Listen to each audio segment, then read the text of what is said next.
우선 서성국 선생은 정치 판세 예측과 통계를 기반으로 한 분석 전문가입니다. 특히 선거 승부 예측에 타고난 실력을 발휘합니다. 내일이 당일 선거인데 본선거인데 네. 어떨 것 같습니까? 결과 예측하신다면.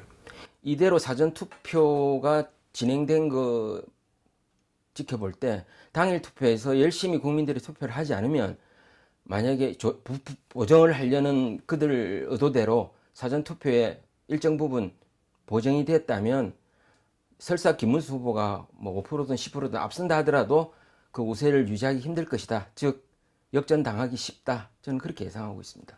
그러면 김문수 후보가 5%, 뭐 7%, 8% 이렇게 이긴다고 하더라도 결국은 보정값 때문에 조작 때문에 진다는 이야기 아니에요. 지금 현재로 보면 예를 들어서 지난번 20대 대선 때 윤석열 후보가 8, 9% 앞서가지고 그들이 보정을 했는데도 불구하고 근소하게 0.몇 %로 이겼습니다.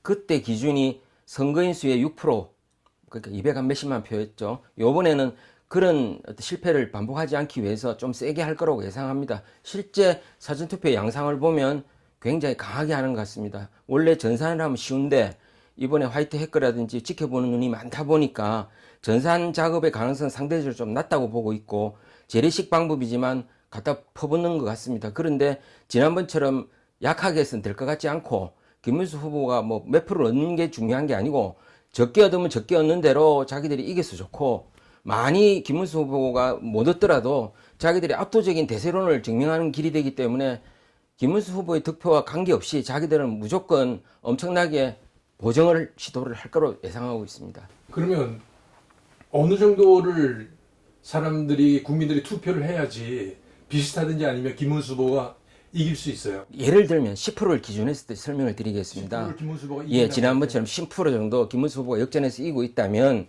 지금의 사전투표율 34.74면 전체 투표율, 총투표율이 70% 미만으로 나왔다면 사전투표의 비중이 거의 5대5가 되기 때문에 그들이 보정하고자 하는 대로 보정이 됩니다. 즉 10%의 우세를 역전시킬 수 있는 그런 여건을 만들어주게 됩니다. 그런데 이게 70%를 넘어서서 75% 지난번 20대 대선처럼 77.1%를 넘기고 80%로 갈수록 김문수 후보가 10%의 우세가 있다면 그 사람들이 실제로 강하게 보정을 하더라도 이 상황을 역전시키기가 어려울 것이다. 즉 김문수 후보의 당선이 가능해진다.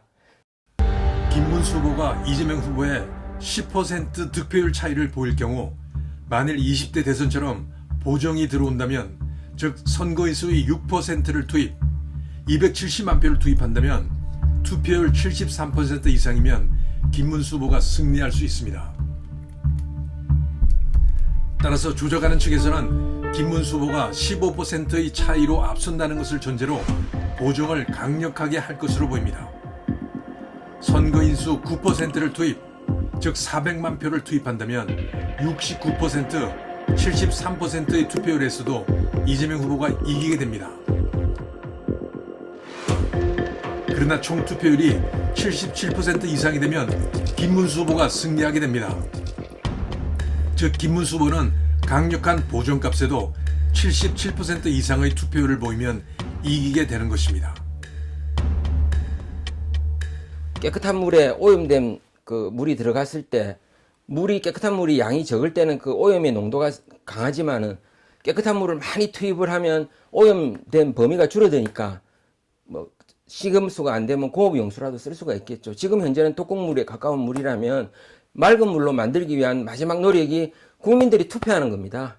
국민들이 투표하고 국힘당도 마지막 기회입니다. 당신들이 부정선거를 믿든 안 믿든 국민들과 같이 정말 당일 투표에 모든 힘을 기울여서 당신 김문수 후보의 당선이 문제가 아니고 대한민국의 정상적인 선거 문화를 위해서 국민과 함께 투표에 적극적으로 참여하기를 부탁드리고 싶습니다.